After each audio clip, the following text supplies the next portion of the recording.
Everyone, দেখো সেইভাবে আর blog shoot করা হচ্ছে না। আজকে একটু বেরিয়েছিলাম, বাজারে যাচ্ছি, আর আমি কিন্তু যাচ্ছি ছেলের জুতো আনতে। ওর জুতো নেই, আর হঠাৎ করে না অনেকগুলো প্রোগ্রামও রয়েছে, কোথায় যাব কোথায় না যাব বুঝতে পারছি না। আর এবছর না অনেকগুলো বিয়ে খেয়ে নিয়েছে, আবার অনেকগুলো অনুষ্ঠান বাকি আছে। তো হঠাৎ করে আমার মামার মেয়ের আশীর্বাদ, ওখানে যেতে হবে কালকেই।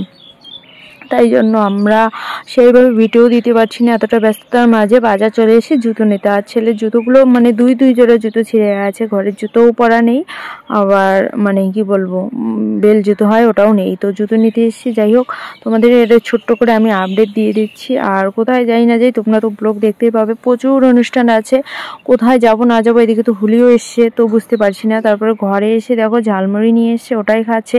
আর টাইম মতো ব্লগগুলো এডিট করেও দিতে পারছি না, আর ভিডিওগুলো যেটুকু করে রাখছি মানে এডিট করে টাইম মতো দিতে পারছি না। প্লিজ ব্যস্ততার কারণে তোমরা একটু মানিয়ে নিও। সব সময় তো আর সঠিক টাইমে দেওয়া হয় না, কোনো সময় তো মানে হয়ে যায় আর কি। যাই হোক, তোমাদের শেয়ার করলাম আমি। আর দারুণ দারুণ ব্লগ আসতে চলেছে, তোমরা প্লিজ আমার চ্যানেলটাকে সাবস্ক্রাইব করে দিও, আর পাশে থেকো। আর ভালো লাগলে লাইক কমেন্ট শেয়ার করে দিও।